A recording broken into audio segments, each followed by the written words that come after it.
Muy bien, buenas tardes. Este, el día de hoy vamos a ver el tema de las teorías de salud mental con cuatro autores muy diferentes que nos van a ayudar principalmente a entender cómo será este proceso entre los dos conceptos que tienen que ver entre salud y enfermedad. Y cada uno de estos autores nos va a ayudar principalmente a comprender sus modelos y cómo la psicología social aplica a esta área de la salud mental diferentes estudios en diferentes momentos. Los cuatro autores que nosotros vamos a revisar en este turno es Peter Ward, también está Yoda, así como también Seligman y en su caso el modelo de Beck. Cada uno de los autores tiene sus propios procesos, sus bases, fundamentos digamos, en cada una de las teorías. Y estas, bueno, van a ayudar principalmente a ir ubicando en qué basaron principalmente su fundamentación de cada modelo. Voy a compartir la pantalla para que podamos checar la presentación y vayamos avanzando en el proceso que tenemos, ¿sale? Unos momentos para que, bueno, acá tenemos la presentación y, bueno, los cuatro autores que había comentado, Ward, Yoda, Seligman y Beck, son las cuatro teorías que tenemos en turno. ¿Vale? Empezamos con la primera, que es la teoría de Ward, y en esta teoría, bueno, pues se basa principalmente en aspectos y actitudes que conforman la salud mental. En estas actitudes y aspectos tenemos tres puntos a analizar. El bienestar laboral, el estudio del afecto de Russell y que en este caso es un modelo vitamínico. ¿Sale? Entonces, estas actitudes y aspectos en el primer rubro que tiene que ver con el bienestar laboral, se basa principalmente en dos aspectos, el bienestar afectivo y el bienestar negativo. Lo puse de esta forma para que ustedes vayan viendo, en este caso, cada uno de estos procesos. ¿Por qué? Porque nos va a ayudar principalmente a determinar en cada uno de ellos, en el bienestar, en este caso afectivo, y el bienestar negativo, los dos, digamos, los dos procesos.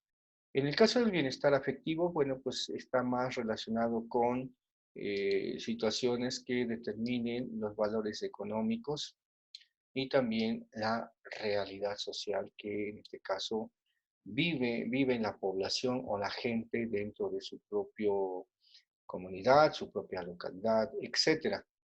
Por otra parte, en el aspecto del bienestar negativo, vamos a tener que existen preocupaciones en la vida, ¿sí? Y que también va trascendiendo estos aspectos en lo familiar y social.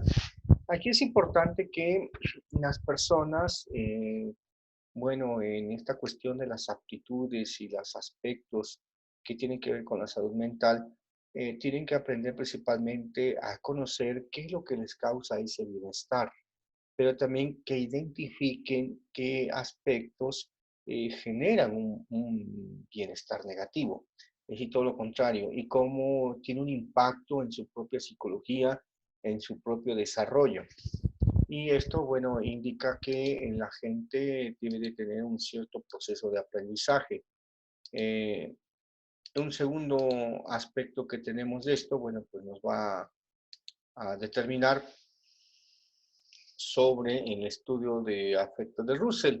Y aquí podemos verlo un poquito también detallado porque alude a la cuestión de que ese bienestar psicológico puede ser de dos formas. Una, cuando nos causa el placer, y la otra, lo que es la atracción. ¿Sale? Entonces, ¿qué pasa con esta parte? Bueno, pues implica que en las dos partes existen dos polaridades. Por su proceso, por ejemplo, podemos en este caso observar que en el entusiasmo, su lado contrario es la depresión. ¿Sale? Luego, también podemos identificar que puede existir complacencia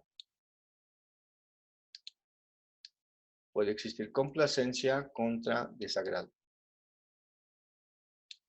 Y en el tercero, vamos a identificar lo que es conformidad contra ansiedad. Entonces, si estos dos aspectos se involucran en la vida de las personas, bueno, pues también van a determinar las dos polaridades y que la gente vive en este proceso. Para que se desarrolle una tendencia más que otra, bueno, pues eso ya va a depender de las experiencias que tiene la gente a través de la vida, a través de ese bienestar positivo o, en su caso, un bienestar negativo. ¿Sale? Entonces, esa es una de las cuestiones que tiene este aspecto. En cuanto al tercer concepto que tenemos, pues habla sobre esta cuestión del modelo vitamínico. Y acá en este modelo, bueno, pues alude principalmente a que existen ciertas tendencias o ciertas variantes, como en su caso, desde la oportunidad de control, es decir, la forma de conducirse, de relacionarse consigo mismo, de relacionarse con los demás, la oportunidad, en este caso, en el uso de las habilidades que tiene cuando las desarrolla en el trabajo, para ser eficiente o eficaz, según en este caso la capacidad que tengan las personas. Y esto regularmente ayuda a que, bueno, pues la gente evolucione y que se den las dos conceptualizaciones como eficiencia y eficacia. Esta eficiencia y eficacia van determinados en base a la capacidad que tiene la gente en la eficiencia de control del puesto y en la eficacia, en este caso, la longitud de tiempo que tiene para realizar dichas actividades. Así como también nosotros podemos observar que pueden existir metas generadas externamente, es decir, muy independientemente de que se den, digamos, los aspectos en el proceso de las metas que se vayan planteando, habrá otras personas que influyan en el comportamiento de los demás. Y esto, bueno, genera una mayor camaradería, por ejemplo, en el grupo, si es que se trabaja de esa forma, y que en ocasiones también va dependiendo de otro aspecto, otro ambiente de la variedad de las tareas. ¿Vale? En cuanto a la variedad de las tareas, se determina en el proceso que si son difíciles, si son sencillas, o etcétera. Y también en la cuestión de la claridad de la información relevante, ¿sí? Es decir, las indicaciones que se den para que las personas trabajen en equipo, así como también la disponibilidad de dinero. Esta parte es importante porque, bueno, pues la mayoría de las personas trabajan por una remuneración económica que los motive y que al mismo tiempo juega un papel fundamental en sus vidas. Entonces, esa es una de las cuestiones que tiene este tercer concepto sobre los ambientes determinantes. Permítanme un momento. Y son los tres rubros, ¿sí?, que tenemos en turno. Y que estos, bueno, van a generar principalmente estas actitudes o aspectos que conforman la teoría de Peter Ward. ¿Sale? En la segunda teoría que tenemos es la teoría de Yoda. En la teoría de Yoda también tiene tres aspectos importantes en los cuales debemos analizar y vamos a ir checando cada una de ellas en cuanto al proceso que tenemos. El primero tiene que ver con el objetivo, la metodología, los métodos y los resultados. Sí, en eso basa la teoría Yoda. Entonces, en el primer aspecto que tiene que ver con el objetivo, bueno, pues se refiere principalmente a la definición que la Organización Mundial de la Salud tiene en este caso como reconocida y dice que define la salud mental como un estado de bienestar en el cual el sujeto es consciente de sus propias capacidades y puede afrontar las tendencias normales de la vida, trabajar de forma productiva y fructífera y tener la capacidad para hacer contribuciones a la comunidad. Es decir, la persona debe de tener, en este caso, un desarrollo lo más ecuánime posible, lo más adaptado, que incluya principalmente cubrir las necesidades que estén relacionadas con la salud mental. Y esto también determina que en la propia definición eh, procure siempre o procuremos tener un bienestar en nuestra persona. ¿Sale? Más adelante, por ejemplo, cuando veamos lo que son los conceptos de salud mental, la salud mental es el bienestar físico, mental y social. Es decir, los tres rubros consideran que en este bienestar somos entes biopsicosociales, es decir, personas que nos adaptamos y contribuimos a esa regulación de nuestras propias necesidades para que en este caso tengamos, digamos, un equilibrio. En cuanto a los métodos, estos métodos pues van a tener diferentes procesos. En el caso, ¿se acuerdan de la sesión de la semana pasada que hablamos un poquito acerca de la psicología básica y la psicología aplicada? Cuando ya hablamos de psicología aplicada, ya utiliza una metodología, ¿sí? Y esta metodología, bueno, contribuye al aspecto que los métodos, bueno, juegan un papel fundamental. En primera instancia, se debe tomar una definición, una pregunta de investigación para poder, en este caso, obtener resultados. Segundo, después de la definición, definir los criterios de inclusión y exclusión, ¿sale? Es decir, qué es lo que sí podemos hacer en esa referente a una investigación y qué cosas no, dependiendo de la temática. Tercero, aquí, ¿cómo se llama? Es un error de dedo y tiene que ver con la muestra, ¿sale? La muestra de población.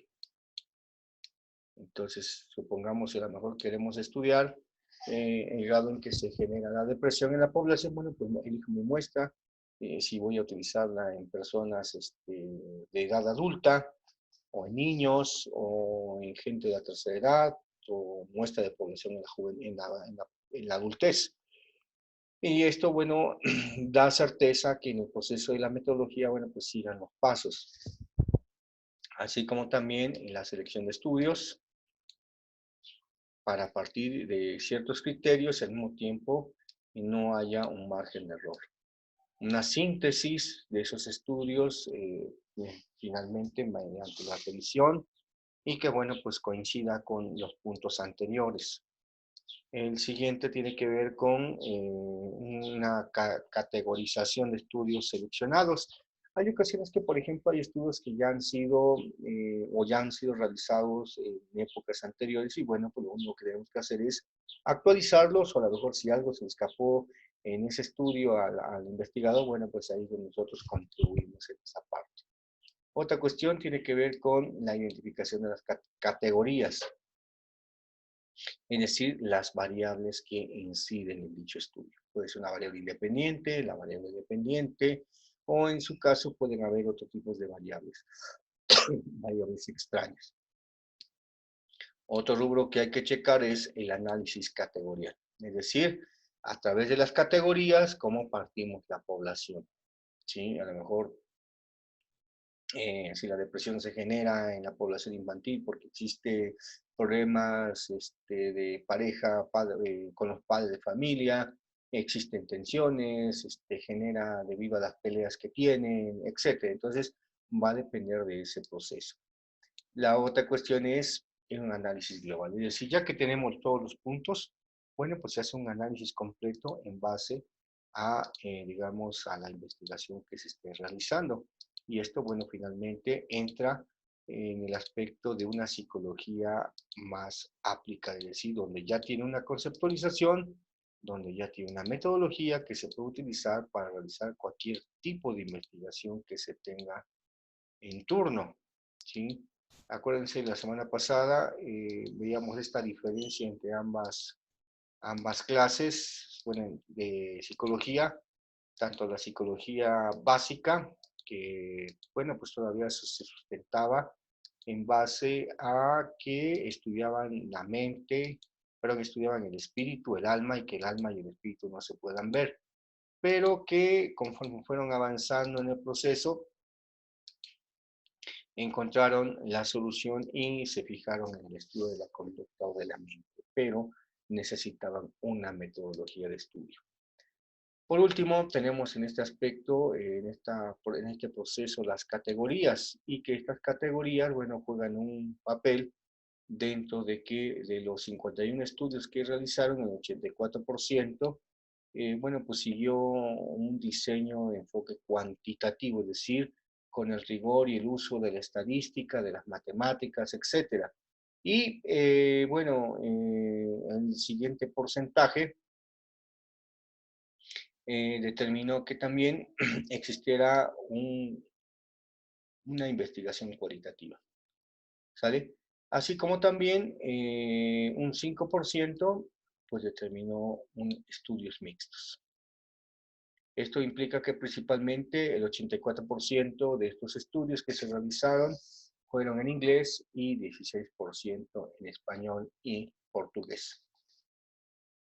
Otro resultado que también llama la atención, en este caso, es que el 84% de las investigaciones se realizaron entre el 2000 y 2014 y, y que solamente se concentraron el 53% de las publicaciones. Es decir, no se alcanzaron a publicar las demás aspectos que se tienen en turno. Fíjense, en esta cuestión de la investigación, podríamos citar que en México, por ejemplo, del 2000 hasta 2010 aproximadamente, las investigaciones en este campo, las 10 enfermedades, por ejemplo, más bien estudios en salud y salud mental, los problemas más emergentes, vamos a tener una lista donde aparece diabetes, cáncer,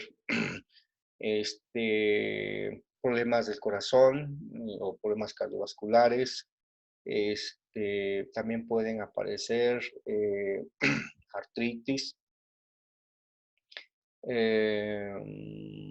problemas de cáncer en la matriz, así como también problemas de drogadicción, de violencia, también problemas de depresión, etcétera. Entonces, dentro de los que yo he mencionado hasta ahorita, bueno, pues genera un impacto, digamos, de alta resolución, donde estas enfermedades son las más próximas, incluso también por ahí está la obesidad.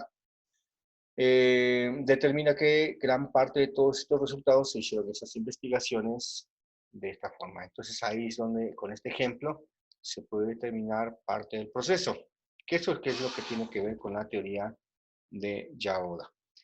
Esta otra teoría que es la de Seligman, y Seligman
Ok, muy bien, un pequeño problema, pero bueno, ya estamos regresando dentro del proceso. Bueno, entonces comentaba yo que en esta cuestión de esta salud mental positiva, bueno, pues requiere también tres aspectos y que está determinado en la cuestión de la salud mental en el trabajo.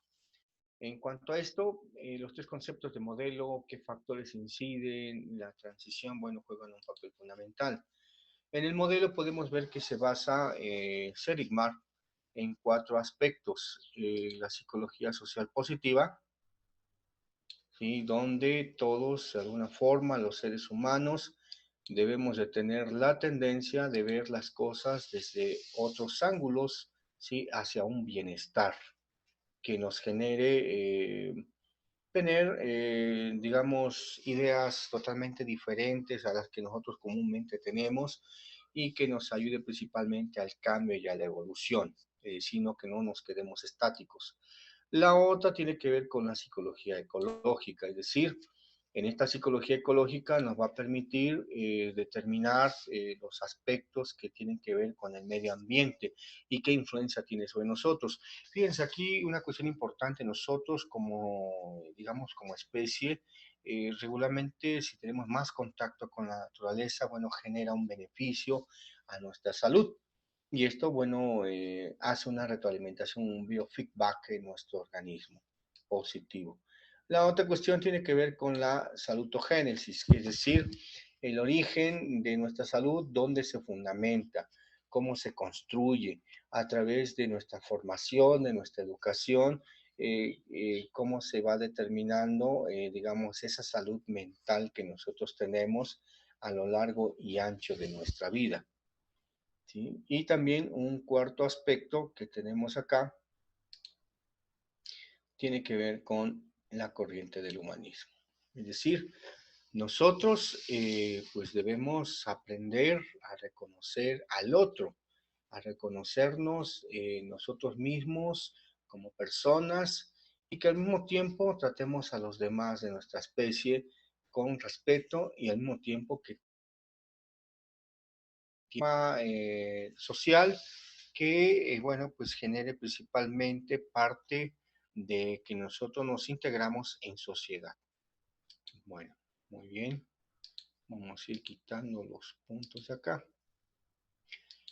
Un segundo aspecto, bueno, pues lo va a determinar qué factores detonan principalmente esa salud ocupacional y que, bueno, pues genera principalmente ciertos aspectos que debemos de considerar, como en su caso el bienestar personal, las relaciones interpersonales positivas, ¿sí? Que es decir, si aunque existan conflictos, bueno, pues se deben solucionar, así como también la filosofía en la vida laboral, empoderamiento en el trabajo, es decir, la permanencia que tenga, si a lo mejor ya tiene 5, 10, 15, 20 años, 30 años en el trabajo, también puede jugar un factor fundamental dentro de esa salud mental. Las fortalezas personales que van teniendo a lo largo y ancho de nuestra existencia, que también juegan un papel fundamental, y también en la inmersión de las tareas, es decir, nosotros cómo contribuimos con nuestro trabajo, con nuestra fuerza, regularmente a que estos factores tengan un buen aspecto dentro de ese desarrollo que necesitamos en la vida laboral. Eh, la última tiene que ver con la transición y esas transiciones, bueno, pues tiene que ver cómo es que en la teoría de Yaoda abordan estos aspectos, que son tres puntos. En el aspecto positivo se refiere principalmente a las experiencias que tenemos nosotros o las personas y que podemos resolverlas mediante un proceso de resiliencia. O también el impacto que tienen las enfermedades en las personas y que de alguna forma también han mermado las capacidades y el proceso de desarrollo de cada uno de ellos para que pueda sobresalir. Porque regularmente hay gente cuando padece alguna enfermedad, bueno, pues va a depender del impacto que tenga. Supongamos que a lo mejor si es una enfermedad crónico-degenerativa, pues su impacto va a ser muy fuerte y eso implica, por ejemplo, en el caso de si tuviera cáncer, si tuviera algún problema de tensión arterial, bueno, son problemas muy difíciles, o en su caso, diabetes. La otra puede ser un proceso mixto, es decir, tanto negativo como positivo, pero regularmente el abordaje en cuanto a esto de la teoría de Yoda se debe su modelo a determinar que cada una de estas formas de abordar este tipo de situaciones, bueno, pues tenga principalmente su propio esquema en base a de cómo identificar este tipo de situaciones que a veces las personas viven, ya sea en lo positivo, lo negativo o en su caso lo mixto. ¿Sabe? Entonces son los tres conceptos que hablan un poquito acerca de la psicología positiva. A partir del modelo, de los factores, bueno, pues inciden en la forma de abordarlo. ¿Por qué? Si abordamos en este caso nuevamente los factores, bueno, pues estos pueden ser positivos en esta cuestión o pueden ser negativos o pueden ser mixtos. Es decir, algunos determinan la parte positiva y quizás otros determinan la parte negativa. Un ejemplo para que quede claro. Si hay un empoderamiento en el trabajo, cuando viene digamos, hay gente que viene su jubilación, pues regularmente su empoderamiento va a ser el que no se quiera jubilar. O dos, existe también un cierto miedo en base a qué expectativas tiene después de la jubilación. Si fuera un aspecto positivo, pues el empoderamiento le va a generar una fortaleza personal, es decir, ya él tiene asimilada a la persona el proceso que va a hacer después de que termine su vida laboral, qué nuevas actividades se va a gestionar o en su caso se va a dedicar más a, digamos, las actividades que se generen en su casa, en su familia, de manera más permanente. ¿Sale? Entonces, ese es un ejemplo que, bueno, nos ayuda a determinar parte de todo esto. Entonces, esa es la teoría de Yauda. Por eso el aspecto del abordaje, pues, mixtos o negativos. Incluso, fíjense, después de que la gente se jubila, y si llegara a vivir a edades más avanzadas, por ejemplo, 80 años o más, hay gente que puede determinarse, de acuerdo a la teoría de Erik Erikson, el ciclo vital completado, donde la gente que puede llegar a la generatividad, eh, todas sus experiencias las puede digerir, buenas o malas, y puede tener un aprendizaje. En base a ese aprendizaje las digiere y lo hace ser mejor persona. Estas personas son más felices, ¿sí? Están más tranquilas, más contentas, viven la vida en los últimos años en plenitud y tienen menos miedo a la muerte. A diferencia de aquellas personas que han llegado a esta edad de 80 años o más y que en su vida no pudieron hacer muchas cosas durante toda su existencia y le han echado la culpa a todos, a su esposa, a sus hijos y a todas las personas de todas esas experiencias que tuvieron y que no pudieron realizarlo. Entonces, no las digiera y regularmente siempre cae en este aspecto negativo. Estas personas regularmente siempre tienen más miedo a morir. ¿Sí? Por eso la psicología, en este caso positiva y en esta cuestión de la teoría de Yoda, bueno, pues determina esa salud mental positiva ocupacional. ¿Sale? Bueno, tenemos la teoría de la depresión de Beck. Perdón, me equivoqué hace un momento. Era la teoría de Seligman. Esta última teoría tiene que ver con el inventario de depresión de Beck en cuanto a su validez en la población adolescente. Este autor pues hizo estudios en base a todo esto y también se basa en una definición de la Organización Mundial de la Salud que se generó en 2003, que la depresión es un trastorno del estado de ánimo que se caracteriza por la capacidad del individuo para interesarse y disfrutar de las cosas. Entonces, regularmente la depresión pueden existir tipos, ¿sí? Depresión leve, sí, leve, moderada, grave y profunda. ¿sale? En las dos primeras, la leve y la moderada, son un poquito más fáciles de tratar, las personas pueden salir más rápido de ese problema, pero las que cuestan más trabajo es cuando la gente experimenta la depresión grave o, en su caso, la depresión profunda. Entonces requieren de un trabajo profesional más exhaustivo y que, bueno, incluya principalmente tratamiento a largo plazo. Bueno, la depresión que puede generar regularmente, pues la depresión genera diferentes cambios. eh, Puede generar algunos síntomas de tipo físico o de tipo psicológico. Entre los tipos de problemas que nosotros podemos identificar, en este caso está el sueño, también la falta de apetito, y que también está determinado a cierto tipo de cuando afecta la motricidad, como no querer salir a hacer ejercicio o etcétera, caminar, practicar algún deporte, etcétera. Otros aspectos donde puede influir principalmente la depresión es que genera ciertos problemas en la atención, concentración y una cuestión importante, la toma de decisiones, es decir, en la autonomía de las personas. ¿Sí? Cuando la gente cae en depresión grave o profunda, pues la toma de decisiones, su autonomía se ve mermada.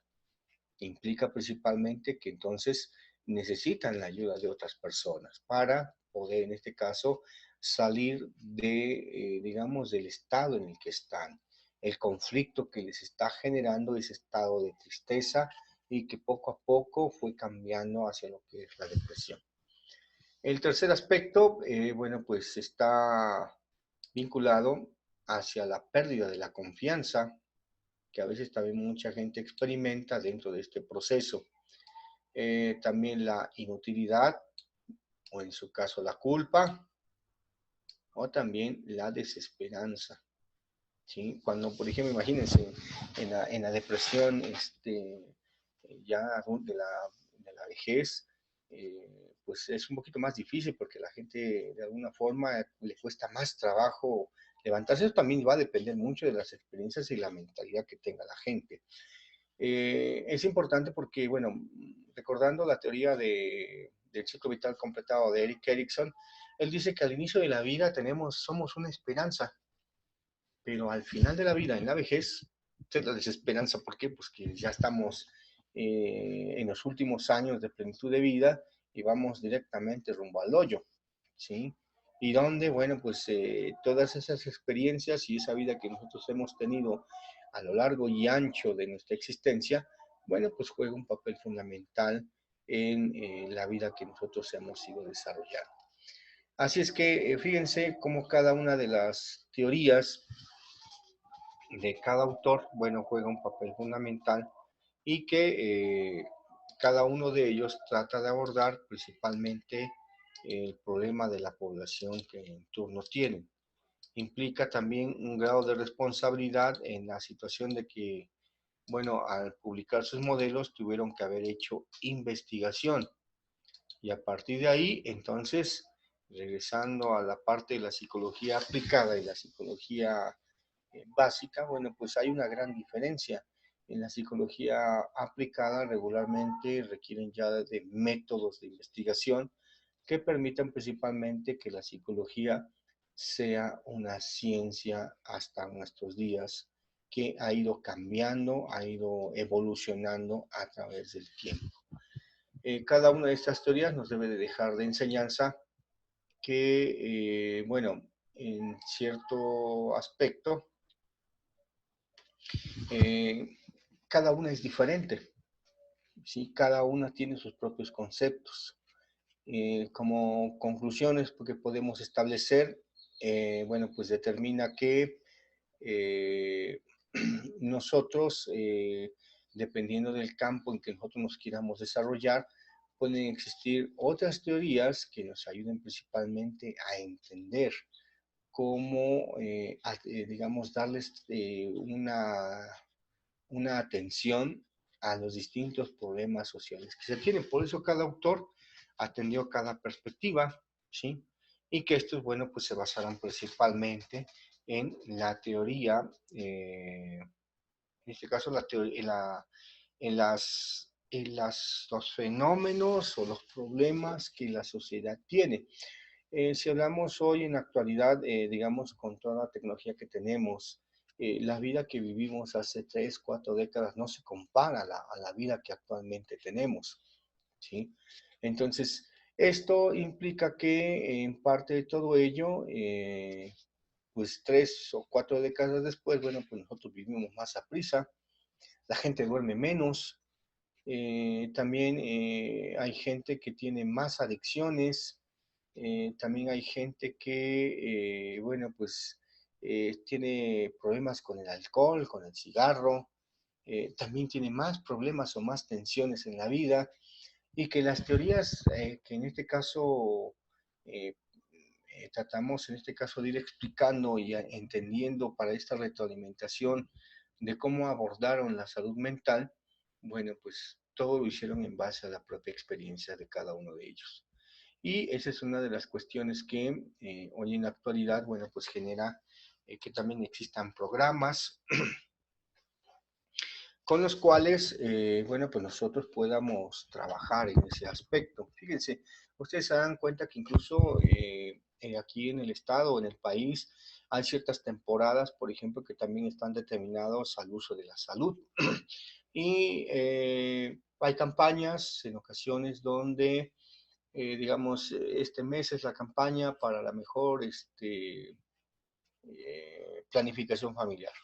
Bueno, pues van ciertas unidades ambulatorias para dar conferencias, pláticas, repartir anticonceptivos, etcétera, a la población.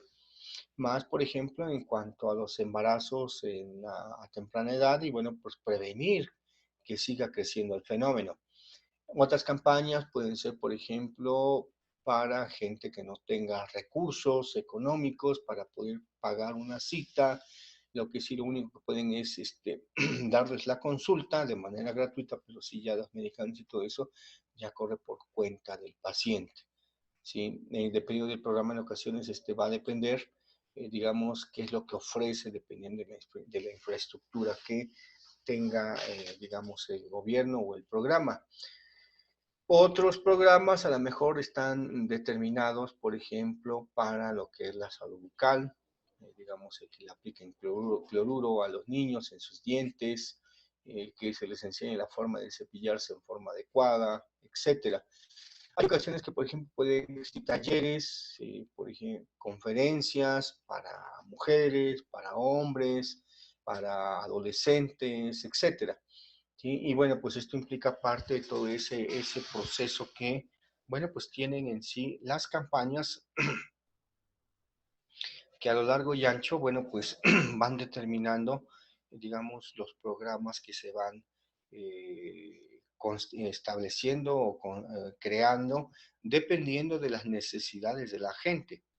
Lo que implica que entonces, digamos, en ese aspecto, también el gobierno va teniendo en cuenta qué es lo que, digamos, se le puede dar prioridad.